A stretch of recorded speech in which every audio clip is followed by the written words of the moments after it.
que tenía como la intuición de que había sido abusada sexualmente, pero no lo Ujú, recordaba muy bien. Luego claro. dice, tuve una consulta ginecológica y cuando me examinaba el doctor, pues yo reaccioné de tal forma. Ujú, ¿Cómo no recordarlo, pero ya tener estas reacciones en el presente ujú. pueden ser indicadores de que sí, que hay algo allí que no terminó de Sí. procesarse a través de nuestro cuerpo?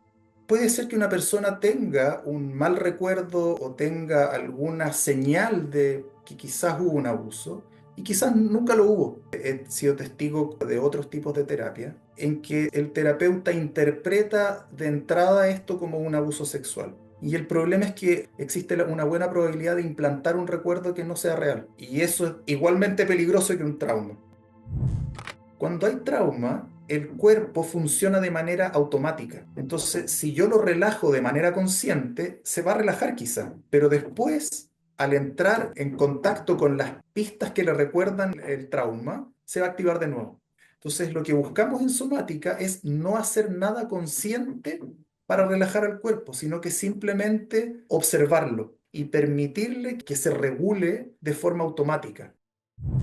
Claro, porque si siempre estamos resistiéndonos, evitando pasar por esas sensaciones que creemos negativas, no le estamos dando la atención que necesita esa parte consciente para que Ujú, diga, aquí hay una lucecita ujú. roja, ¿no? Que está Claro, parpadeando en el claro. cuerpo. Entonces yo ya, con todos mis soldaditos voy y solito yo ya sé lo que tengo que Claro. hacer, ¿no?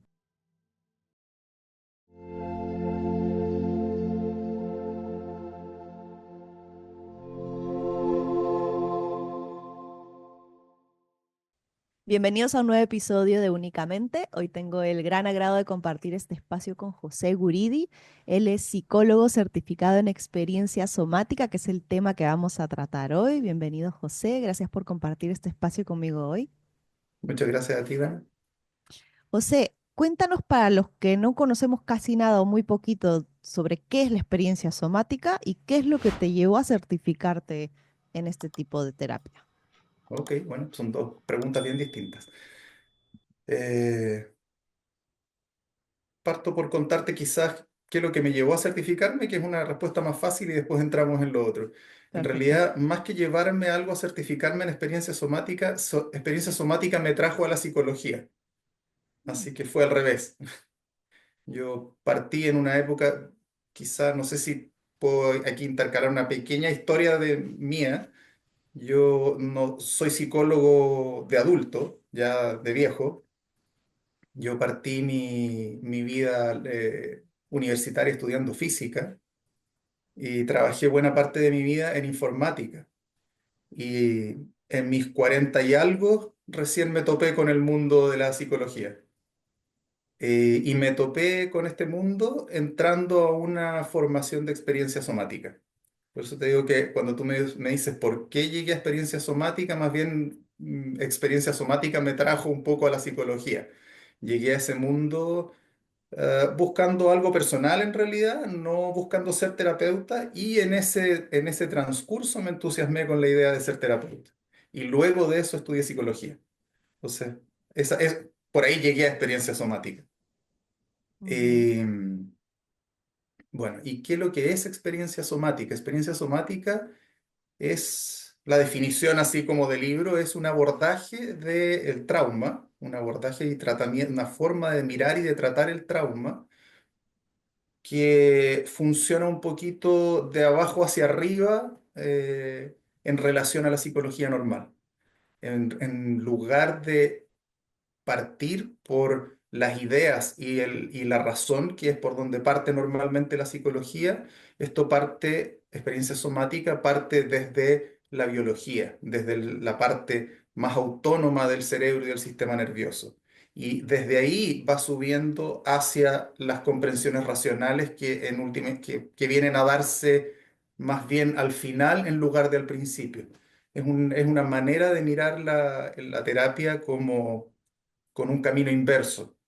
En lugar de comenzar con comprensiones o con interacciones desde la parte racional, comenzamos con calmar el sistema nervioso.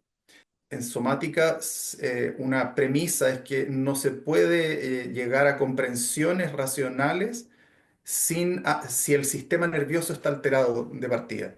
Entonces, partimos desde ese sistema nervioso más autónomo, encontrando formas de regular ese sistema nervioso autónomo, y luego de eso se van produciendo comprensiones emocionales o intelectuales, como en capas progresivas.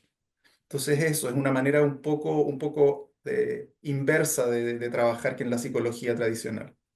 Ujú. Por lo que me dices, entiendo, claro, primero hay que calmar el cuerpo, ¿no? Cuando está en Mm. estrés, tal vez si Ujú. pudiéramos poner un ejemplo para que las personas pudiesen entenderlo mejor. Si tenemos un niño que está haciendo rabieta y tratamos de educarlo Claro, en ese mira, momento.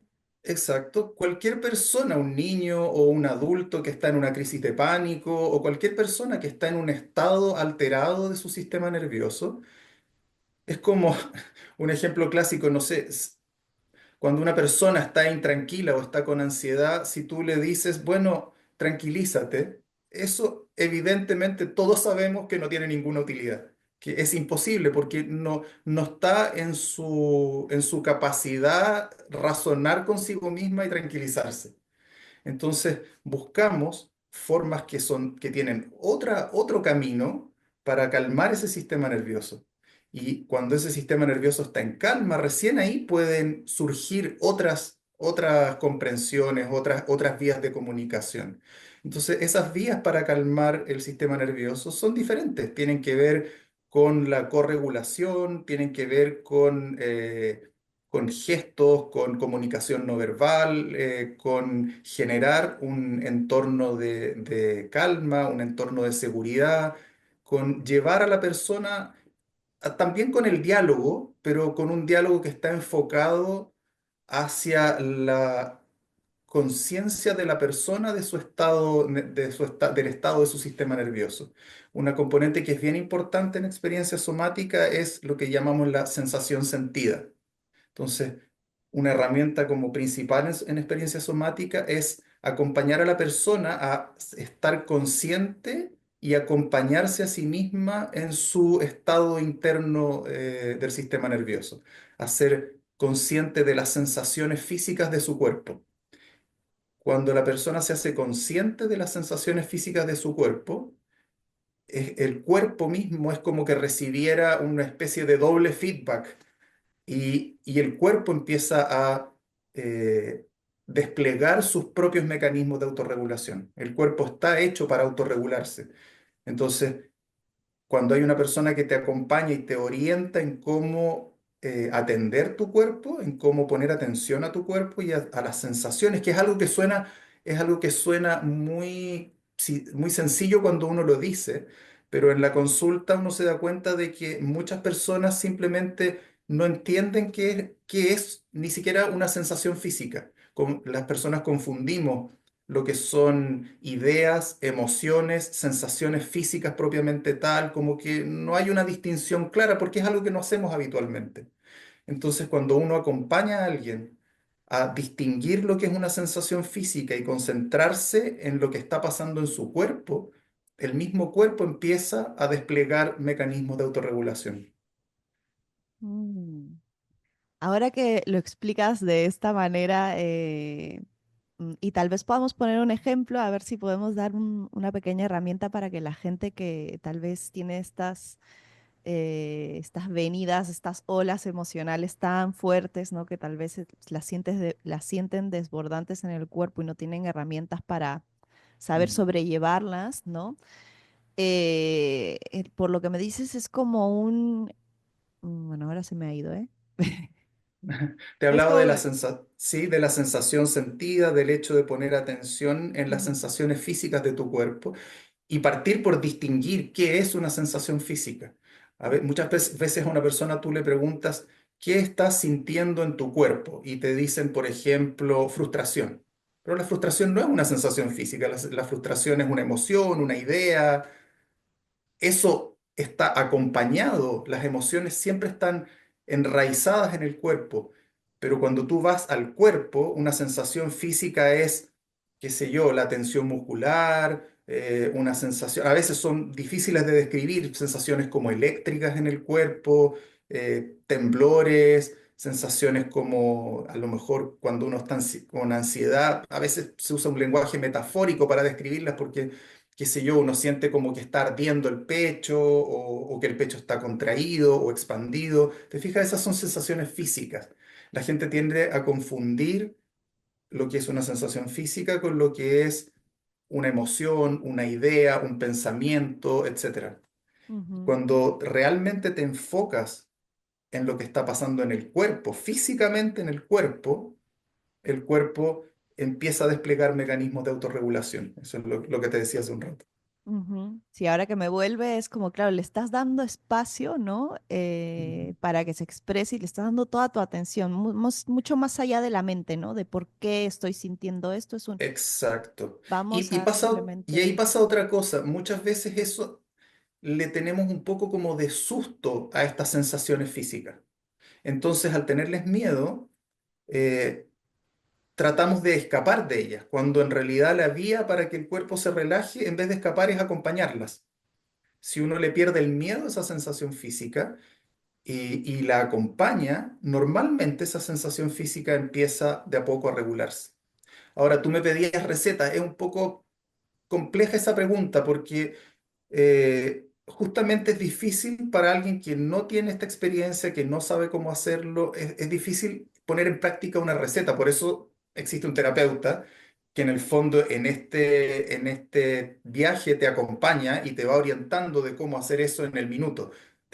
El terapeuta tiene que estar muy atento. De hecho, una de las partes más importantes de somática es la capacidad del terapeuta de ir percibiendo los distintos cambios del sistema nervioso de la persona, no solo en lo que la persona dice, sino que en sus pistas no verbales, qué En su sé yo, lenguaje corporal. en su lenguaje corporal, qué sé yo, en la dilatación de las pupilas, en el cambio del color del rostro, en el cambio de la expresión, en ciertos movimientos corporales, etcétera. Se puede ir viendo cuando la persona está entrando en un estado más activado, de más ansiedad, o en un estado de congelación, o etcétera. Eso tú puedes irlo mirando y a veces la persona no se da cuenta ella misma. Como no tenemos el entrenamiento para estar atentos a nuestro cuerpo, muchas veces pasa desapercibido estos cambios o obviamos estos cambios y así es como la gente puede seguir funcionando en pleno estrés o haciendo cosas más allá de su capacidad. Ujú. Claro, ¿cómo sería una consulta en experiencia somática? Porque entiendo que la persona tiene que haber sido detonada en ese momento para comenzar a trabajar No, esto a nivel somático o no. no tiene que haber sido detonada. Uno trabaja, o sea, cuando hay historia de trauma, eso queda fijo en el cuerpo. No sé, habrás oído hablar como el ejemplo típico es como, no sé, los veteranos de guerra que llegan después de la guerra no sé, hay un pequeño ruido y todo su sistema nervioso se altera porque ese pequeño ruido está relacionado con las experiencias que vivieron en el campo de batalla, etcétera. Entonces, eso está almacenado en nuestro sistema nervioso. Y justamente el trabajo de somática está orientado a desarticular esas cosas que quedaron como mal ensambladas fruto del trauma. Como eh, en experiencia somática, entonces tú trabajas, cuando tú me preguntas cómo es una sesión, trabajas normalmente desde una historia. No es necesario, pero normalmente uno parte de una historia y partes acompañando a la persona en el relato de su historia, pero con un foco distinto al de la terapia tradicional. No es tan relevante la completitud de la historia. De hecho, en general se parte muy desde la periferia de las historias. Uno no llega muy pronto o a veces nunca al epicentro del trauma, porque en una persona que está con una historia de trauma, ir de pronto al epicentro genera una descompensación y una cantidad de activación que no son útiles en la terapia. O sea, alguien que de pronto se le gatilla una reacción tan grande, entra en un estado que no es digerible para ella. Y lo que queremos es justamente que la persona pueda, de alguna manera, ir digiriendo muy lentamente esta experiencia. Quizás puedo ir un poco más atrás. El trauma viene de una experiencia que fue demasiado grande para que la persona pudiera digerirla en el momento en que ocurrió. Entonces, lo que hacemos en experiencia somática es tomar esta experiencia y acompañar a la persona a atravesar el recuerdo de ella, pero en dosis ínfimas, en dosis muy pequeñas, de manera que si bien la experiencia en el momento que ocurrió probablemente en muy corto tiempo, de manera muy intensa y sobrepasó las capacidades de procesamiento de la persona, lo que hacemos en la terapia es ampliar ese tiempo y permitirle a la persona que a lo mejor viva en toda una sesión un segundo antes de que llegara esta experiencia. Y de esa manera, cuando tú en la consulta te acercas a una experiencia traumática, ni siquiera entras directamente en ella, simplemente te acercas muy desde la periferia, tú puedes entrar conversando con la persona de lo que estaba pasando antes de que ocurriera el tema. Y el solo acercarse hacia la frontera del recuerdo de la experiencia empieza ya a gatillar ciertas reacciones en la persona. Y ahí el arte del terapeuta es poder sujetar a la persona en términos de la conversación para que no se vaya dentro de ese pozo que es el trauma, sino que se quede ahí en esa periferia con una intensidad de la experiencia que sea capaz de digerir. Y a lo mejor te demoras muchas sesiones o no llegas nunca al epicentro, sino que estás por aquí, porque basta que la persona entre como en una pequeña dosis de activación y lo que queremos es eso, que pueda entrar en esa pequeña dosis de activación y desde ahí encontrar la regulación y digerir de esa manera ese recuerdo que está de alguna manera mal entramado en la mente. Ujú. Vale, voy entendiendo un poquito mejor. ¿Es posible poder disminuir el nivel del trauma con experiencia somática? ¿Es algo que se tiene que ir trabajando O a lo sea, largo de la vida? ¿Cómo has ido viendo tú? absolutamente, sí, absolutamente, es posible. De hecho, eso es experiencia somática, es reducir los... El trauma, como te decía, no es... Muchas veces la gente confunde lo que es trauma con la experiencia que vivió. En realidad el trauma no es la experiencia. Una misma experiencia para dos personas puede significar cosas totalmente distintas. Puede ser que para una signifique trauma y para la otra no. Depende del minuto en que esa persona vivió la experiencia y las herramientas que tenía para procesarla en ese momento. Entonces, una experiencia que para una persona fue avasalladora y la sobrepasó y no fue capaz de procesar y digerir la experiencia en ese minuto, eso queda integrado de una manera, o sea, queda desintegrado en realidad dentro de la psiquis de la persona. Queda registrado de una manera desordenada, no coherente. Una persona, por ejemplo, para ver si me entiendes un poco más, una persona que choca, por ejemplo, tiene un accidente automovilístico. Es algo que ocurre en una fracción de segundo. Normalmente las personas ni siquiera alcanzan a tener tiempo de llevar a la conciencia todo lo que está pasando. Simplemente van manejando felices y de un segundo a otro están acostadas en una camilla. Y, no, y lo que pasó entre medio prácticamente ni siquiera saben qué es lo que pasó. Imagina que choca, un ejemplo así muy puntual, chocaste y el auto que te chocó era de color azul. A lo mejor ni siquiera lo viste, ni siquiera sabes ni te recuerdas de la experiencia, pero un año después ves cualquier cosa de color azul y te pone nerviosa y te gatilla cierta reacción adversa.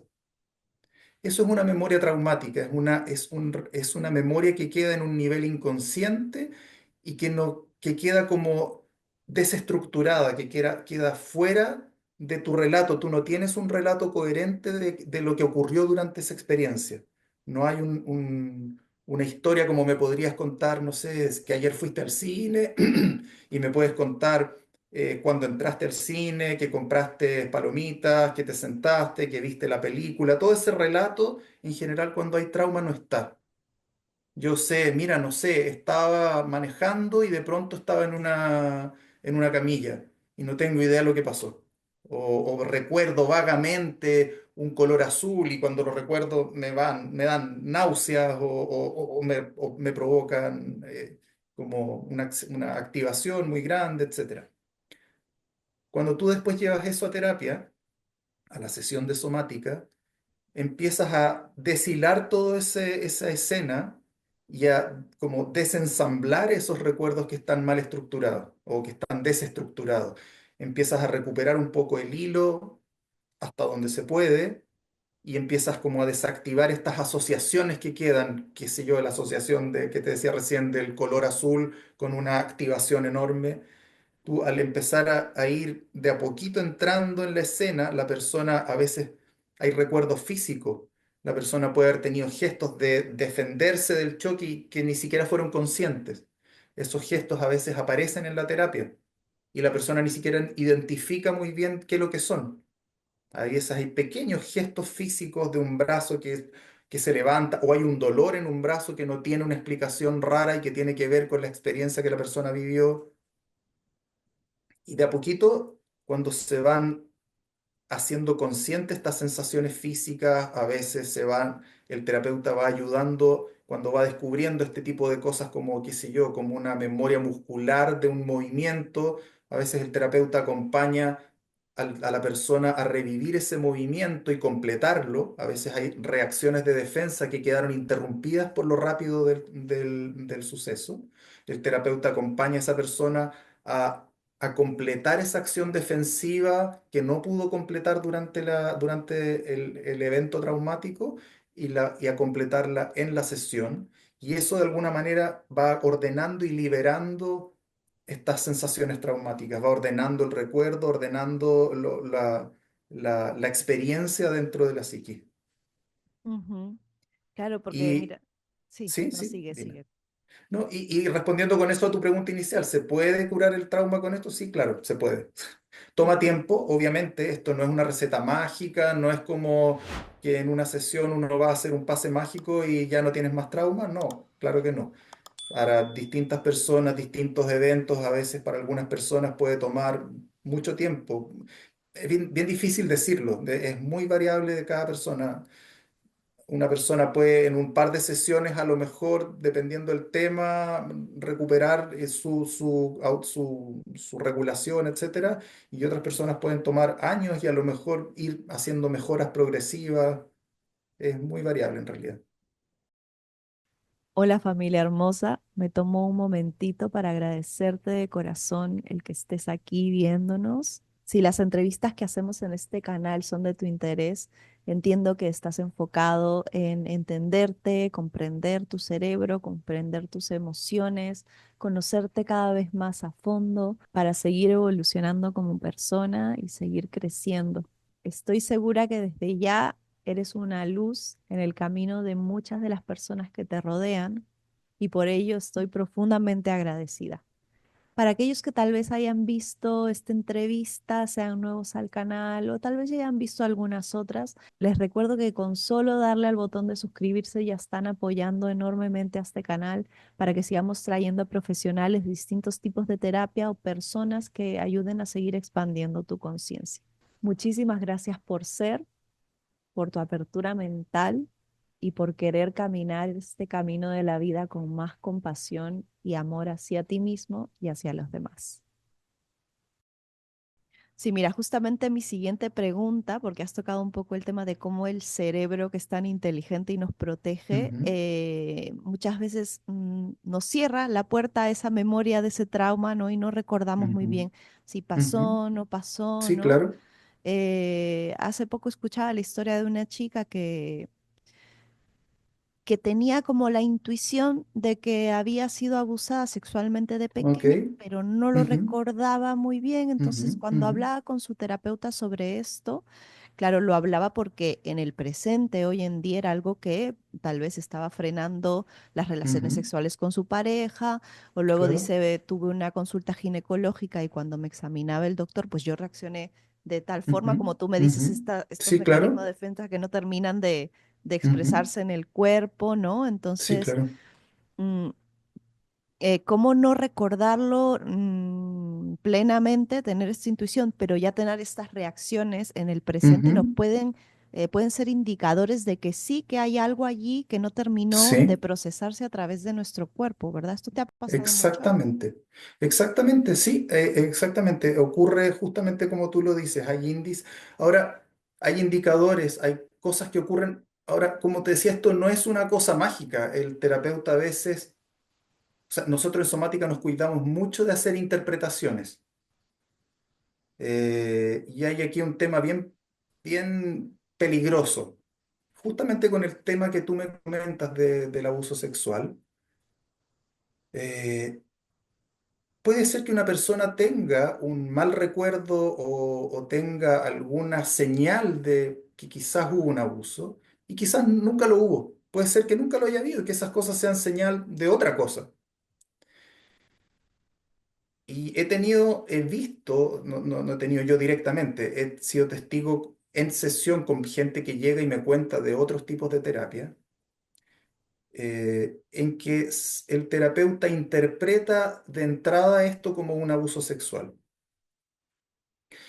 Y el problema es que la memoria funciona de una manera muy particular y existe una buena probabilidad cuando alguien no recuerda algo y tiene ciertos índices, existe una buena probabilidad de implantar un recuerdo que no sea real.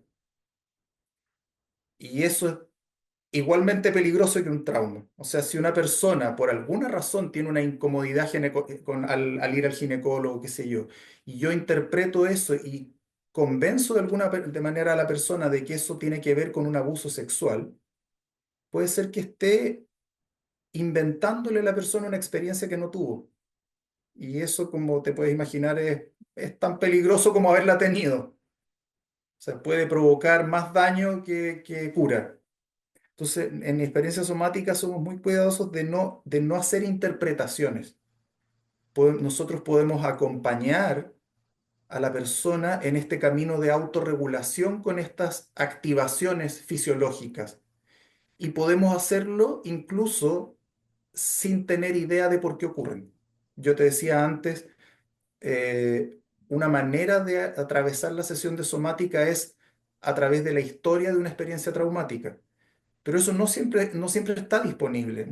O sea, un trauma infantil probablemente no tiene una historia.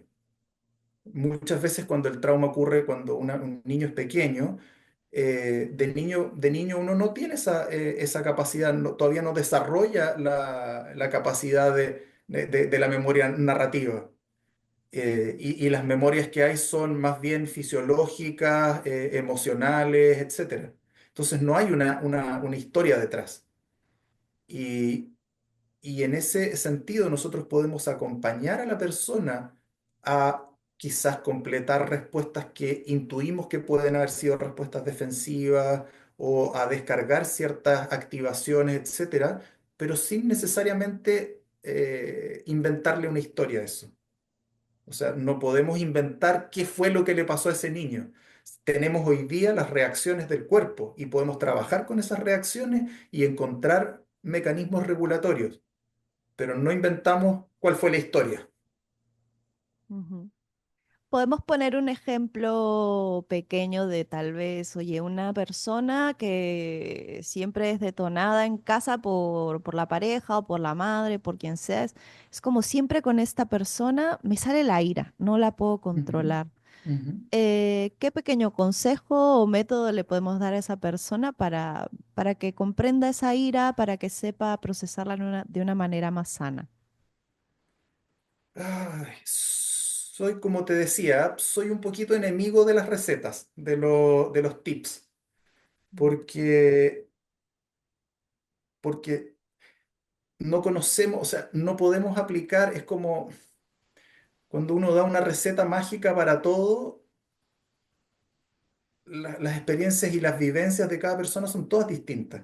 Y puede ser que yo diga, mira, haz esto, y para cierta persona eso funciona y para otra persona al revés le provoque un daño. Entonces, Ok. si yo no conozco el contexto de la persona, no puedo ver, por ejemplo, en terapia, no sé, en una sesión, yo puedo hacer una sugerencia a la persona, puedo invitarla a hacer algún tipo de acción. Y como yo estoy presente, puedo mirar si esa acción produce un efecto positivo o produce un efecto negativo. Y puedo corregir y puedo darme cuenta de que a lo mejor esa sugerencia que yo hice va por un mal camino y en vez de regular a la persona la está activando más. Y puedo corregir y decir, ok, y cambiar el rumbo y llevar a la persona hacia otro lado.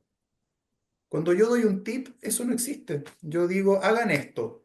Y si una persona hace eso que yo dije y se activa el doble, yo no estoy ahí para verlo. Ujú, No puedo corregirlo.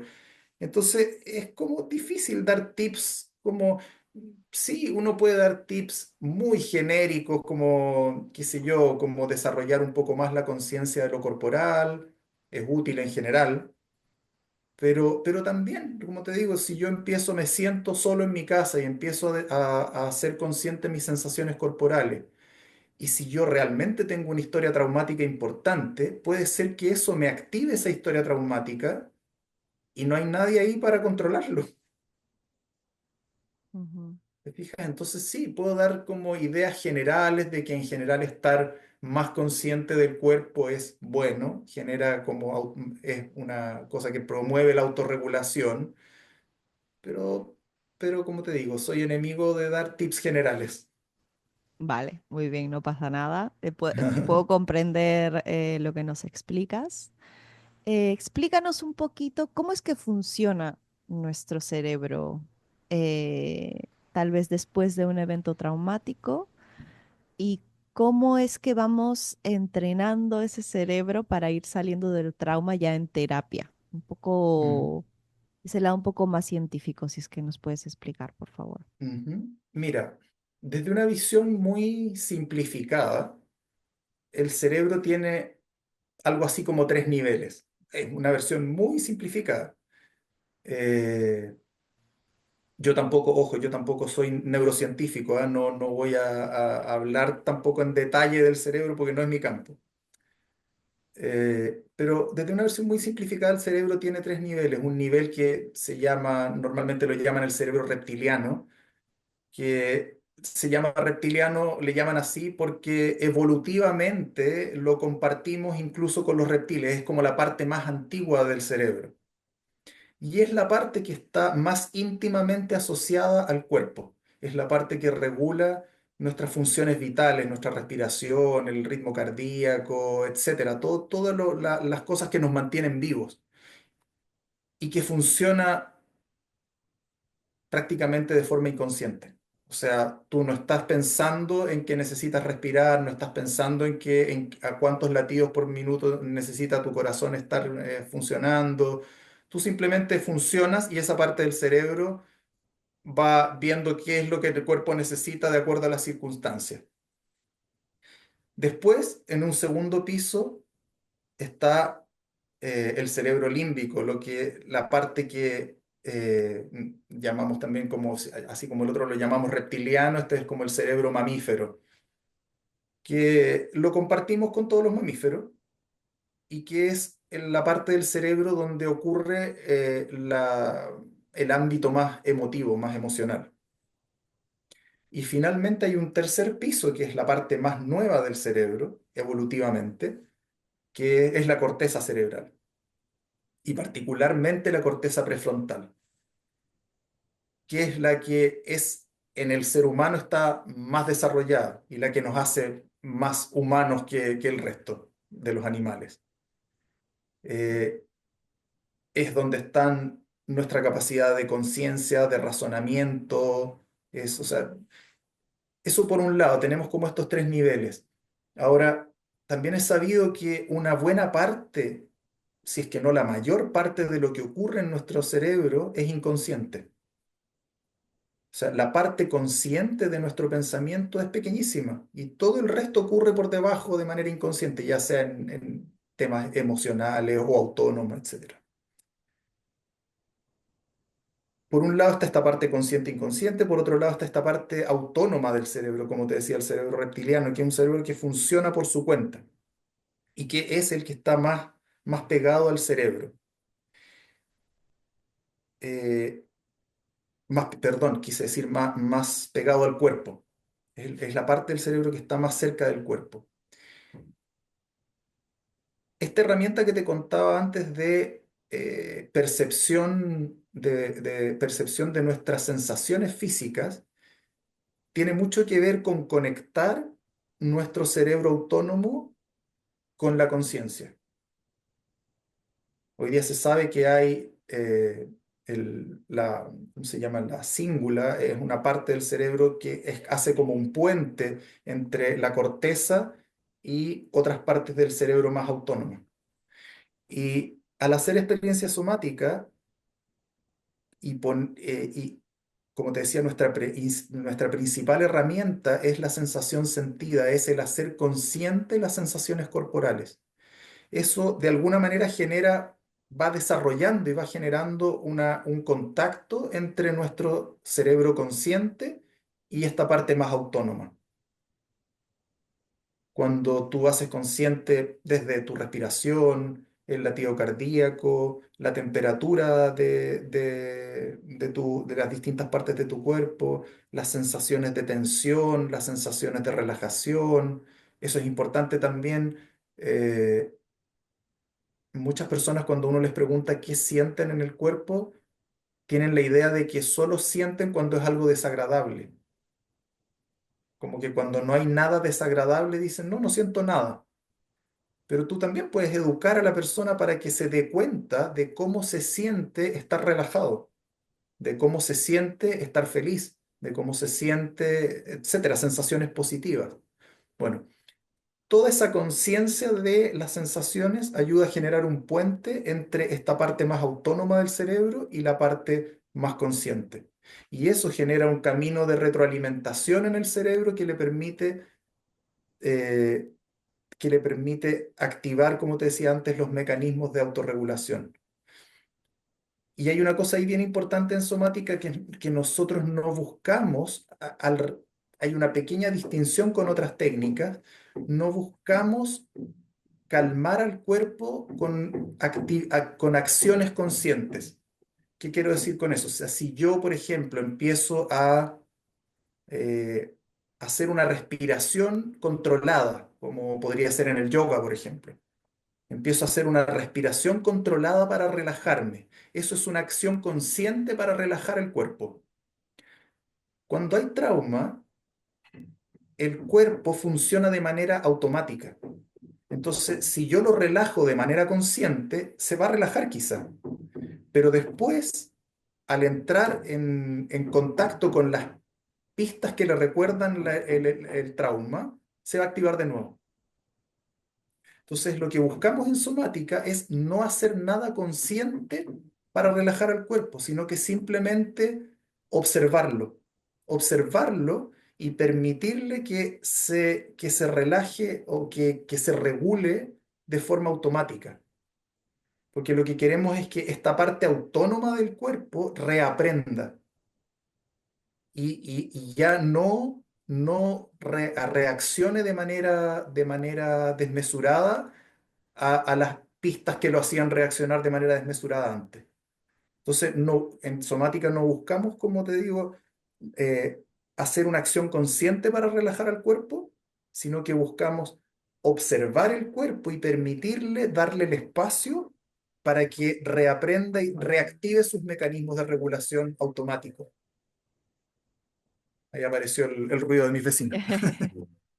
Claro, porque si siempre estamos resistiéndonos, evitando pasar por esas sensaciones que creemos negativas o Exactamente. incómodas, entonces no le estamos dando la atención que necesita esa parte consciente para que Ujú, diga, aquí hay una ujú. lucecita roja, ¿no? Que está Claro, parpadeando en el claro. cuerpo, entonces yo ya con todos mis soldaditos voy y solito yo ya sé lo que tengo que Claro. hacer, ¿no? Pero si yo no Eso, permito que lo vea, entonces, claro, esa sensación va a estar permanecida ahí en el cuerpo, bueno, generando incomodidad constantemente. exactamente. Mm. Exactamente, sí. Sí, va a estar las cosas que gatillan estas reacciones como desmesuradas relacionadas con el trauma, qué sé yo, que pueden ser distintas, pueden ser de activación o de congelación, etcétera, van a seguirse produciendo mientras uno no le dé el espacio a eso para reorganizarse en la parte como más autónoma del cerebro, van a seguirse repitiendo. Ujú. ¿Podemos hablar un poquito más sobre esta resistencia? ¿Por qué tenemos tanta resistencia a sentir, tanta resistencia tal vez a dar ese primer paso a cambiar hábitos en nuestra vida, a convertirnos en aquella persona que tal vez logre esas metas a las que queremos llegar? ¿Qué es lo que genera esa resistencia? O quizás estamos hablando de dos tipos de resistencia distintos, ¿ah? No sé si podría generalizar. Yo te voy a hablar de una en particular. Eh, como te decía, somática está muy asociado a lo que tiene que ver con trauma. Ujú, Y cuando vivimos una experiencia traumática, el no enfrentarla de forma completamente directa y frontal, de alguna manera es una protección para nosotros. Eh, Voy a llevarlo a un ejemplo a lo mejor de la naturaleza, que es como típico de experiencia somática. Si eres una gacela en el bosque y te viene persiguiendo un tigre, hay unos videos bien bonitos que muestran cómo la gacela, antes de que el tigre la alcance, cuando está a punto de pillarla, se desmaya. Entonces, si tú eres una gacela en el bosque y un tigre está a punto de pillarte, ya te das cuenta que no hay escapatoria. Cuando digo te das cuenta, no es un pensamiento consciente, sino que tu cuerpo entiende de alguna forma que ya no pudo escapar, que el tigre te va a atrapar. La mejor posibilidad que tiene esa gacela es desconectarse y dejar de sentir todo. ¿Por qué? Porque pasan dos cosas en la naturaleza. Una, la más buena, desde el punto de vista de la gacela, es que el tigre la atrape, se la lleve para comida de sus hijos, y quizá en algún momento el tigre se distraiga y la gacela pueda despertar y arrancar. Esa sería una buena posibilidad. La otra posibilidad es que el tigre efectivamente se la coma. Y si se la va a comer, ¿quién querría estar presente ahí sintiendo lo que está pasando? Eh, No tiene sentido, ¿no? Entonces, esa desconexión es una protección del cuerpo. ¿Cuál es el problema? Es una protección en ese momento preciso. El problema es cuando eso se perpetúa más allá del evento traumático. O sea, si ya pasó la escena, me desmayé, el tigre no me comió por alguna razón, me salvé, se fue el tigre, vuelvo a mi vida normal y ya no hay tigres, pero sigo con una parte mía entumecida o inconsciente. Eso quiere decir que parte de esa experiencia no fue bien procesada y el mecanismo de defensa que me fue útil durante esa experiencia quedó de alguna manera trabado y sigue manifestándose cuando esa experiencia ya no está presente. Entonces, cuando tú me dices, ¿por qué evitamos ciertas cosas? Bueno, porque es un mecanismo de protección. Nos protege a nuestra psiquis de desorganizarnos. Cuando hay un evento tan grande afuera, eso desorganizaría toda la psiquis. Y la psiquis, por lo tanto, se protege, no te permite verlo. Es una cosa que también he visto, por ejemplo, o se ve como con los duelos. Cuando alguien cuando alguien pierde a una persona muy querida, muy cercana, muy importante, es un proceso largo, incluso el poder sentir la tristeza, porque el evento es tan desorganizador, es tan grande, es un cambio tan importante en tu vida, que no puedes enfrentarlo de una vez. Tu organismo te protege, haciendo que al principio quizás ni siquiera te des cuenta, al principio incluso lo negamos. No creemos que sea cierto, pensamos que no ha ocurrido, nos imaginamos que la otra persona va a volver, va a aparecer por ahí, qué sé yo. Y poco a poco se va, cuando el proceso ocurre de manera sana, poco a poco se va abriendo la posibilidad a enfrentar de a poco esa realidad y a sentirla y a poder irla digiriendo en un flujo manejable. Y empieza a aparecer de a poco la pena y la voy sintiendo y en la medida que la siento la voy procesando y empiezan a ocurrir otros cambios y eso es un proceso de evolución. Si yo estuviera abierto completamente en el minuto que ocurre el evento y lo sintiera en toda su magnitud, probablemente eso sería muy desorganizador para mi psique. Entonces, cuando tú dices por qué evitamos eso, es una manera de protección, solo que a veces se queda trabada y funciona y es excesiva y hace el rol contrario, no nos permite movernos. Y ahí está el rol de un terapeuta de ayudar a ir regulando eso. Ujú. Sí, es como quedarte atrapado en el pasado, ¿no? Ya no hay león que esté tratando de Ujú. cogerme o cazarme, ya no nos Sí, sirve esta reacción defensiva, y hay que... acabas, y acabas de decir algo súper importante, que es importante relevar. Cuando dices quedarse atrapado en el pasado, en el trauma no hay tiempo, no hay pasado.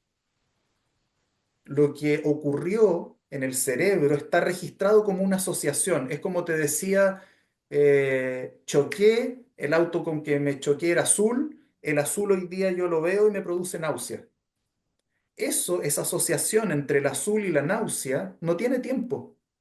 Está ahí guardada en el cerebro y va a estar ahí mientras no haga algo para desarmarla. Entonces, eso no es ni pasado, ni presente, ni futuro. O sea, es presente. Para la Ujú, persona es presente. ujú, Porque no tiene que ver con una historia, tiene que ver con algo que quedó residuo. El trauma es el residuo que quedó en mi sistema nervioso a partir de esa situación. Entonces, ese residuo que quedó en mi sistema nervioso es atemporal, está ahí fijo mientras yo no lo cambie. ujú. Y tal vez la temporalidad, como también es una de las características del inconsciente, ¿no? Si está guardado en mi inconsciente porque muchas veces me defiendo Ujú, y tapo ahí la ujú. memoria, claro, como tú bien dices, el tiempo no existe, ¿no? Está ahí presente.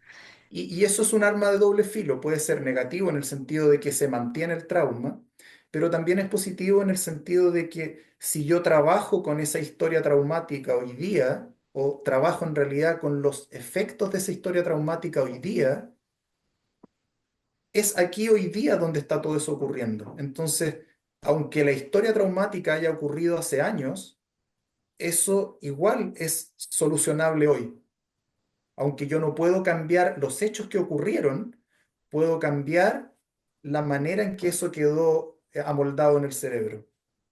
Y Ujú, eso es presente, siempre es en el presente. Y de hecho en somática se trabaja, a pesar de que yo puedo usar como excusa una historia que es del pasado, pero en realidad con lo que estoy trabajando es con lo que está ocurriendo en el presente. Cuando yo le pregunto a una persona, recuerda lo que estabas haciendo en tal día y qué sé yo, mi intención no es trabajar con ese recuerdo, sino que con lo que ese recuerdo gatilla en la persona. Y eso ocurre en el presente. La persona me dice, yo le pregunto, cuando estás recordando eso, qué ocurre aquí y ahora en tu cuerpo? Ah, se me recoge el pecho, se me aprieta. Eso está ocurriendo ahora, no está ocurriendo en el pasado. La sintomatología física que le ocurre a la persona cuando recuerda una historia traumática, esa sintomatología ocurre ahora en el presente.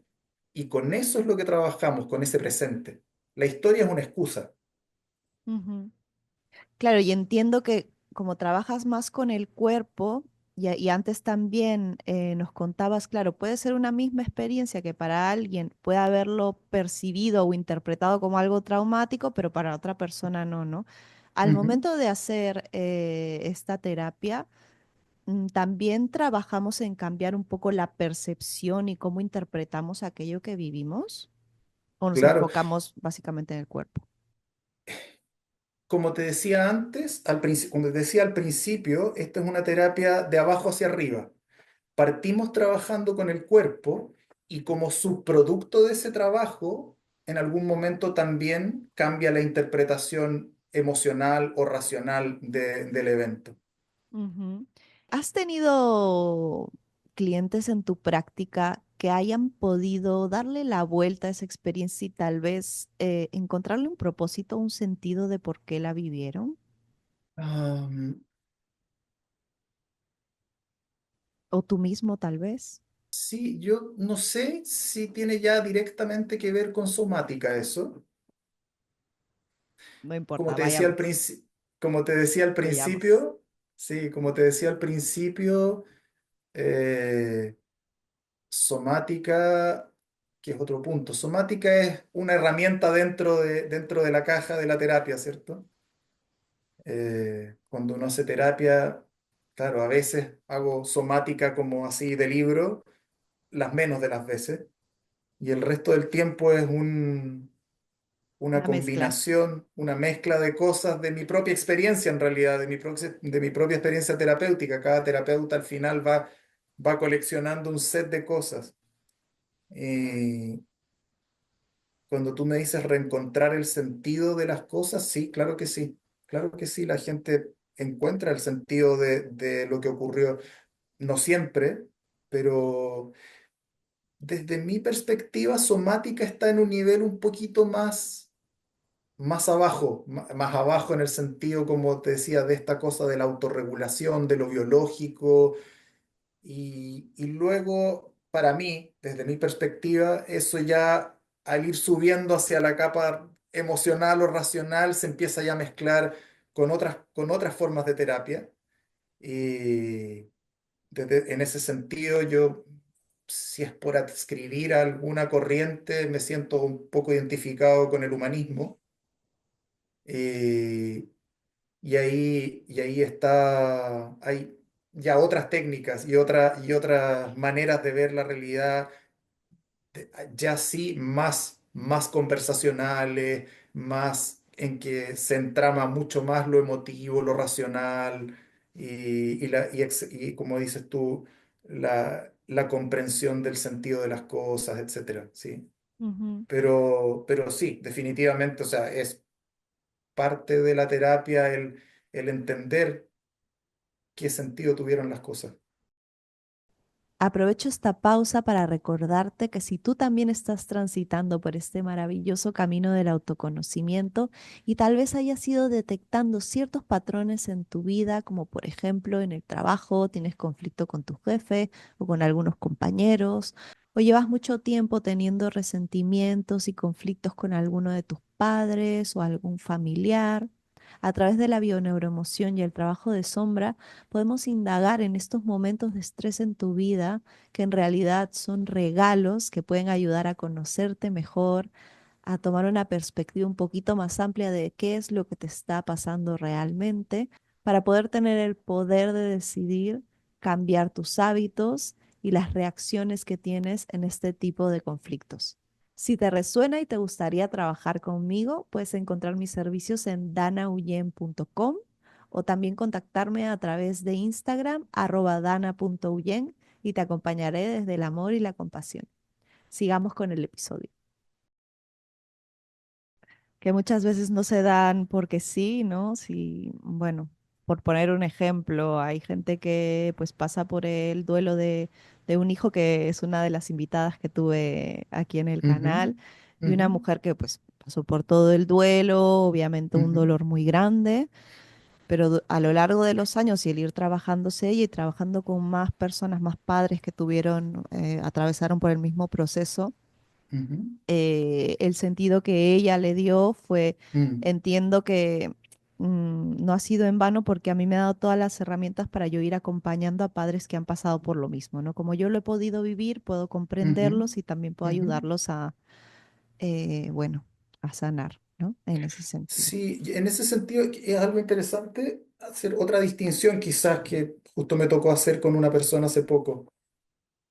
Eh, Cuando tú hablas de encontrar el sentido que tuvo una cierta experiencia, a muchas personas les suena como algo predeterminado, como una mano superior que está poniendo ahí las experiencias para algo. Y no todo el mundo tiene esa visión, no todo el mundo tiene una creencia religiosa o algo de ese estilo. Algunas personas sí y sienten y pueden verle el sentido a las cosas desde ese lugar, desde decir que hay un ente superior que de alguna manera dispone las cosas para algo, pero hay gente que no tiene esa visión, y cuando tú le dices a alguien que no tiene esa visión, entender cuál era el sentido de su vivencia, es muy difícil verlo de esa forma, como pensar que la vivencia tenía un sentido predispuesto, que estaba ahí para algo. Lo que sí me resulta más coherente con esas personas es el, es el encontrar el cómo, o sea, uno se encuentra en una situación de sufrimiento. Cuando uno se encuentra en una situación de sufrimiento, si bien la situación puede ser inevitable, siempre hay una elección, que es el qué hago yo en esa circunstancia. Y esa elección te puede llevar a atravesar hacia esa circunstancia y convertirte en una mejor persona, o te puede llevar a destruirte. Y esa elección es tuya. Ujú, Entonces, en ese sentido, creo que uno puede encontrarle sentido a aquello que fue muy doloroso. No como desde el punto de vista de que, esto estaba ahí y lo puso una mano directora para que yo hiciera tal cosa. Yo también puedo no creer en eso, pero el punto es, desde el minuto en que ese evento, esa situación ocurrió en mi vida y fue inevitable, yo sí tengo la libertad de escoger si con eso crezco, si soy una mejor persona, de qué manera reacciono o cómo salgo de ahí. Y en ese sentido, ahí ya me salgo de somática, un referente para mí es Víctor Frankl. Y yo no sé si conoces sus libros, El hombre en busca de sentido, qué sé yo, un libro antiguo.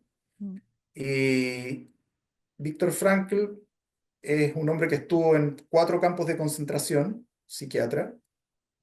Y justamente él decía eso, él se dedicó a mirar qué diferencia había entre las personas que en una experiencia tan dramática como un campo de concentración podían salir de ahí convertidas en mejores personas versus las que salían de ahí destruidas. Y él mencionaba como esto que te digo, tú estando en una situación extrema como un campo de concentración, puedes elegir si, no sé, regalarle tu mendrugo de pan a la persona que está al lado, que lo ves que está sufriendo quizás más que tú, o puedes elegir aliarte con los guardias del campo y traicionar a los que están contigo para ganarte otro mendrugo de pan. Esas elecciones de alguna manera generan un sentido. O sea, eh, te permiten en una situación que es totalmente inevitable y de un sufrimiento extremo, te permiten elegir tu camino y elegir crecer como persona dentro de eso, o disminuirte como persona. ujú. Sí, creo que ese sentido o ese propósito a lo que hemos vivido que nos dolió tanto depende de cada uno de nosotros, ¿no? No te lo tiene que Ujú, decir el ujú, terapeuta porque como tú bien dices, puede que esta persona no esté abierta mm, a creer que viene de una mano o simplemente pues su dolor sea tan mm, grande que todavía no le pueda encontrar un mm. sentido. Creo que Claro, eso es algo a lo que tenemos que llegar, solo si es que nos sí. toca llegar a Y él. como te decía, desde la perspectiva humanista, que es con la que me siento un poco más identificado, uno nunca le dice a los pacientes lo que tienen que encontrar. O sea, uno acompaña a la gente a encontrar lo que cada uno tiene que encontrar. Ujú, Y, y la premisa para hacer eso es que el ser humano tiene una tendencia a encontrar buenos caminos, a encontrar caminos productivos cuando se le da el espacio para hacerlo. ujú. Y Entonces, justamente para poder ¿mm? llegar a ello, primero enfocarnos en soltar lo que pasa en el cuerpo, luego tratar de Exactamente, encontrarle una nueva exactamente. Yo no puedo perspectiva. encontrar caminos productivos en mi vida si estoy en medio de una crisis de pánico. Primero tengo que salir de ese estado de supervivencia, y cuando logro encontrarme que estoy en un lugar y sentirme a salvo y seguro, recién ahí puedo mirar hacia el frente y hacia el futuro y encontrar sentidos y salir adelante. Efectivamente. José, te voy a hacer la última pregunta ya para ir ¿Vale? cerrando. Vamos a dejarle un consejo a ¿Mm? aquellos niños interiores de las personas que nos están viendo ahora. Tal vez niños que pasaron por momentos difíciles en su infancia y tienen mucha oscuridad frente a ellos en el sentido de que no ven la luz, no ven una salida. ¿Qué consejo Ujú. le podemos dar a esos niños? Si me estás hablando del niño interior,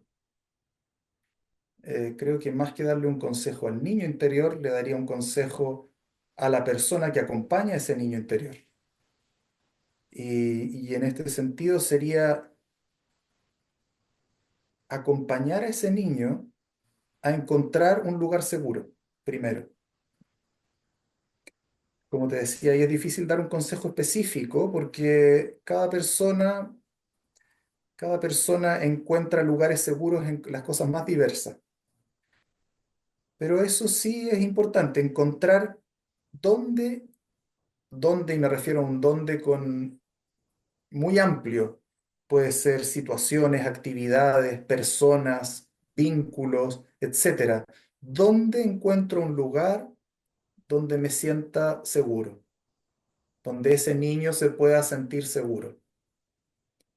Ese lugar, como te decía, puede ser un lugar físico, puede ser la compañía de una cierta persona, puede ser una actividad, puede ser un amuleto, puede ser cualquier cosa. En somática lo llamamos recursos. Encuentra cuáles son los recursos que calman a tu niño. Y cuando puedas calmar a tu niño, cuando sientas que estás en ese lugar de calma, escúchalo. Escúchalo y ve qué te tiene que decir. Ujú. Muchas gracias, José. Para la gente que haya resonado con tus palabras, haya conectado contigo, ¿cómo puede contactarte? Eh, Tengo mi WhatsApp, mi Instagram, no sé si te los digo directamente o a lo Bueno, mejor tú los pones después ahí. el Sí, mismo aparece. Instagram, si quieres, lo ponemos ahora en pantalla mientras lo dices. Claro, está mi Instagram. Ese es como lo más común, sí. Ujú. Es como creo que es lo que tiene más alcance. Sí, y de todas maneras, la gente ya lo sabe, lo vamos a dejar en las cajitas de descripción, el correo y todos los contactos que nos brinde José. Te voy a agradecer nuevamente por tu tiempo, por el conocimiento que has compartido con nosotros y por tu presencia.